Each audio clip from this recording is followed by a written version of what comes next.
एक बार ईरान से एक धनी व्यापारी विजयनगर घूमने आया। राजा ने उसका स्वागत किया और उसका आदर सत्कार किया। ओह शेख, मुझे बड़ी खुशी हुई कि मेरे देश की शोहरत मध्य पूर्वी देश में भी फैल गई है। आप हमारे राजमहल के मेहमान खाने में रह सकते हैं और हमारे स्वादिष्ट खाने का आनंद ले सकते हैं। शुक्रिया महाराज। मंत्री, इस व्यापारी के रहने के लिए सारा बंदोबस्त किया जाए। जी महाराज। व्यापारी को हर तरह का स्वादिष्ट पकवान दिया गया जो खासकर राजा के रसोइये ने बनाए थे। व्यापारी ने इसका पूरा आनंद उठाया।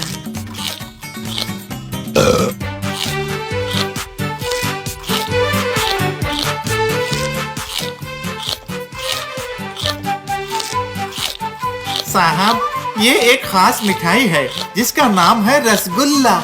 ये हमारे महाराज की पसंद का एक पकवान है। मैंने इसे आपके लिए बनाने में खास ध्यान दिया है। चख के देखिए ना।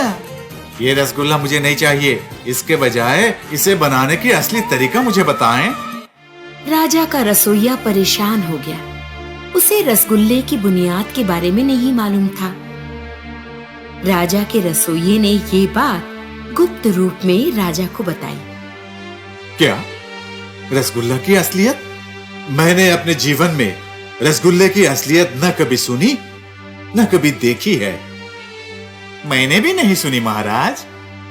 शेख हमारे राज्य का शाही मेहमान है और ये हमारा फर्ज है कि वो जो भी मांगे वो हम उन्हें दें।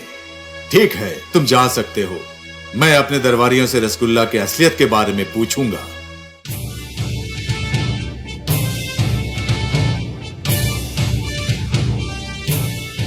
अगले ही दिन राजा के दरबार में, राज दरबारियों, क्या आप में से किसी को मालूम है कि रसगुल्ले की बुनियाद क्या है? क्यों तुम लोग हंस रहे हो?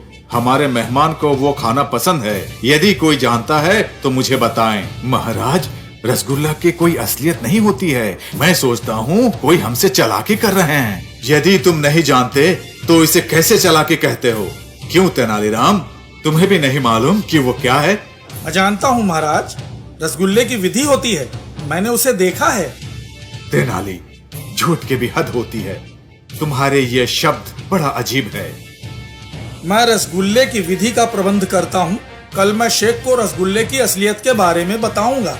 इसके लिए चांदी का कटोरा और एक धारदार छुरी चाहिए।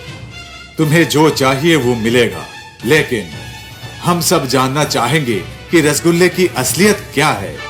इसलिए कल मैं शेख को भी यहाँ बुलाऊंगा और उसे यहाँ खिलाऊंगा।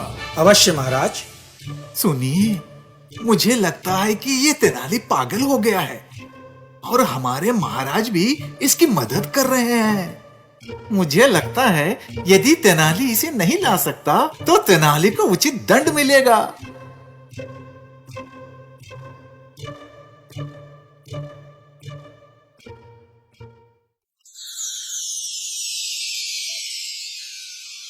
अगले ही दिन राजा के दरबार में राजा उस व्यापारी के साथ आया और अपने सिंहासन पर बैठ गया।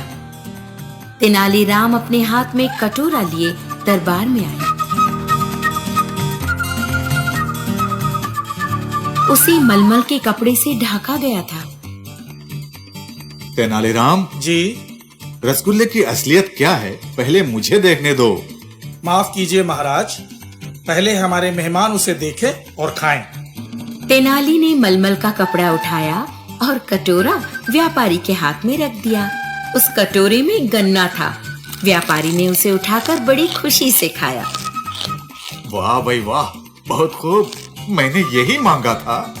तेनाली, तुमने रसगुल्ले के बदले में गन्ने के टुकड़े दिए? जी महाराज, सारी मिठाइयाँ शक्कर से ही बनती हैं। शक्कर कहाँ से आती है? वो गन्ने से आती है। जड़ का अर्थ है स्रोत, इसलिए रसगुल्ले का स्रोत यानी असलियत गन्ना ही हुआ ना। बहुत खूब तेनाली, मैं तुम्हारी अक्लमंदी का तारीफ करता हूँ। तुमने हमारे मेहमान को खुश किया और हमारे राज्य का नाम ऊंचा किया, जैसे तुम हमेशा करते आए हो।